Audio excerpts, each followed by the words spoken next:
Pakistan Muslim League Noon labour wing social media Nawabshah माह मुहर्रम का हम एहतराम कर रहे हैं और माह मुहर्रम की पहली से लेके 10वीं तक हमारे आमर भाई हैं, माशाल्लाह बहुत अच्छे चावल बनाते हैं।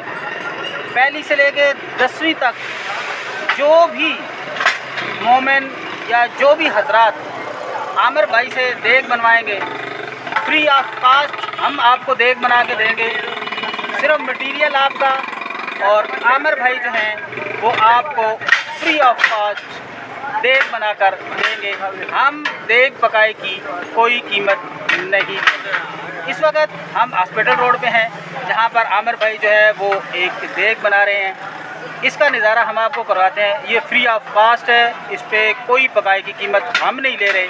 हम माह रमज़ान की और माह मुहर्रम की वजह से जो है ये ऑफ़र जो है हमारी पहली मुहर्रम से लेके 10वीं मुहर्रम तक फ्री है।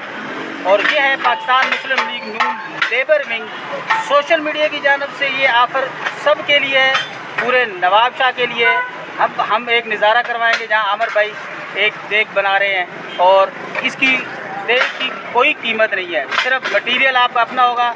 बकाए की हम कोई कीमत आपसे नहीं ले रहे। तो चलिए हम आपको एक नज़ारा, हॉस्पिटल रोड पे हैं। ये मटेरियल जिन साहब की है देख, वो मटेरियल लाए हैं, चावल लाए हैं और साथ में आमर भाई जो हैं वो बग़ैर पैसों के यानी कि बग़ैर पकाई के वो ये काम कर रहे हैं। आमर भाई, ये ऑफ़र आपकी पहले मुहर्रम से 10 मुहर्रम तक ऑफ़र मौजूद है? बिल्कुल मौजूद है हमारे पास। अल्हम्दुलिल्लाह हम जो है अपना क्या नाम है, ये पहले मुहर्रम से 10 मुहर्रम तक जितनी भी लंगर न्याज वगैरह जो होती है जी मौला हुसैन अलैहिस्सलाम के नाम पर जो लंगर वगैरह जो भी किया जाता है जी अलैहिस्सलाम के नाम पर, वो हम लोग कोई पैसे पाई नहीं लेते हैं उसके ना। माशाल्लाह। लेबर से लेके हम लोग सब पूरी टीम